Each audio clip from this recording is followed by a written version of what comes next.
Hello, I'm David Breeden. I'm the Senior Minister at First Unitarian Society of Minneapolis, and this is Coffee and Wisdom. This week, we've been looking at liberalisms, and I'm calling it the holes in liberalism.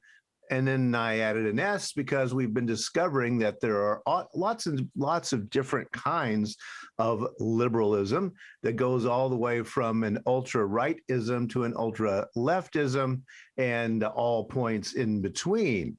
Stanford Encyclopedia of Philosophy points out that there is no one form of liberalism, and the fractures, the different kinds of liberalism occur, well, when we think about what it means to have liberty, which is what liberalism is all about, at least in its classic form. Classic liberalism is freedom from, we discussed. This is Isaiah Berlin, a famous 20th century philosopher, who said the basic liberalism is about freedom from regulation, government interference, etc. Contemporary liberalism tends to be a freedom to. This is not entirely a U.S. invention, but it tends to be more so here in the United States. So if you begin to look at other definitions of liberalism from Europe and around the world, you're going to see very different takes on this. And then I mentioned that there is a theological liberalism that can be a little bit confusing because it is based in classic liberalism all the way back to the Enlightenment era of the 16 and 1700s, but it's now moving toward a contemporary liberalism as time passes. Well, one of the ideas here and one of the difficulties is sussing out exactly what liberal means and where it fits on a larger chart of different political and social systems, because we are talking about both political and social, and then we're adding back in the religious or theological. One way of doing this is putting authoritarianism at the top, libertarianism at the bottom, and saying that we're going to go from the most despotic and controlling down to complete anarchism and all points in between. When we do this, what you're going to notice is that, yes, we have social democratic authoritism, Marxism, Leninism, fascism over here, social democracy, which is this is a much more at a European type of politics. Liberalism then falls somewhere half and half, and then we have conservatism. So where does the U.S. fall into this? Because then you see this is above the line is the democratic, both left and right, and then socialism. And as this diagram calls it, the vast sea of libertarianism. So where does your particular political views fall on this continuum? And where is the U.S. electorate in this kind of diagram? It's a very good question. As I discussed yesterday, one of the confounding factors of all this is, again, liberal theology. Where is that going? And recently, a couple of weeks ago, I was talking about the idea that New Age shamanism has now become a right-wing QAnon idea. So how has New Age, especially ideas, permeated American culture? We used to think of that as a kind of a very educated, well-off person who was able to make some distinctions due to education and money and just the ease of their privileged lives. But nowadays, that's not exactly what's going on with New Age belief systems, and they are spreading into a wider culture. So where are the political factions in the United States? What is liberal about liberalism? And one of the things we have to look at is consequentialism and deontology. These are ethical, moral systems.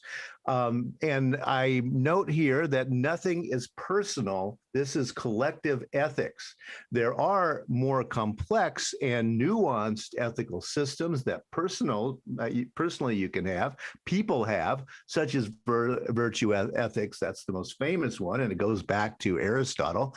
But also ethics of care, which is a more contemporary feminist idea of ethics.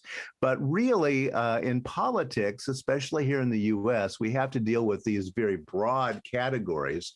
And the broad categories are deontology and consequentialism. That tends to be the divide between people we consider liberal and people we consider conservative politically here in the United States.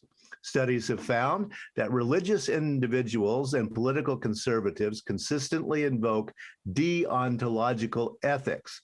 For example, thou shalt not kill comes from the Ten Commandments, which the assumption is that comes from God. Therefore, you must obey this God's command because of our belief in a hierarchy here of deontological ethics.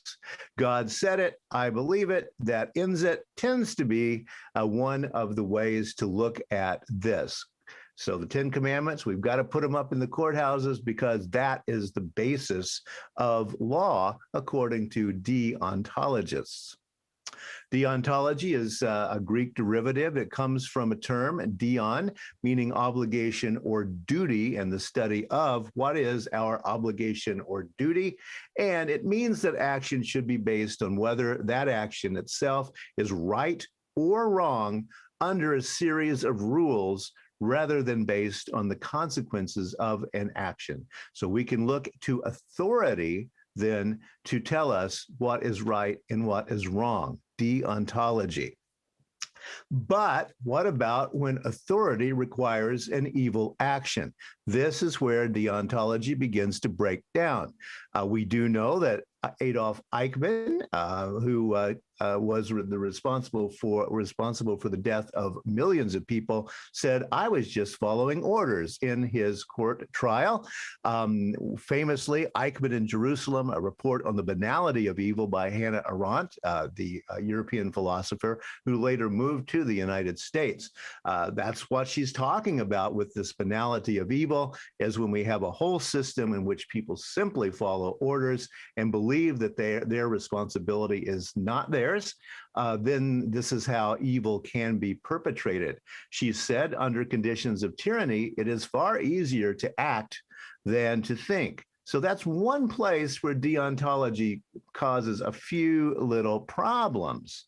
I was only following orders. Now we have political liberals who tend to invoke a consequentialist ethics. That means we're judging the morality of actions based on the positive or negative outcomes.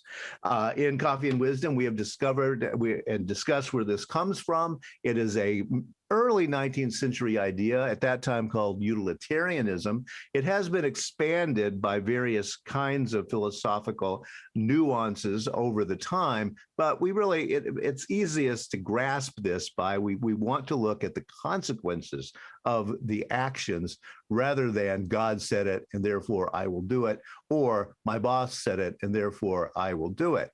Consequentialism is a class of normative, teleological ethical theories that holds that the consequences of one's conduct are the ultimate basis for any judgment about the rightness or wrongness of that conduct. This definition coming from Wikipedia. Thus, from a consequentialist standpoint, a morally right act is one that will produce a good outcome.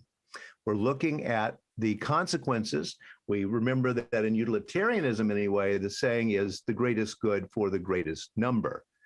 We need to look at that as the consequence.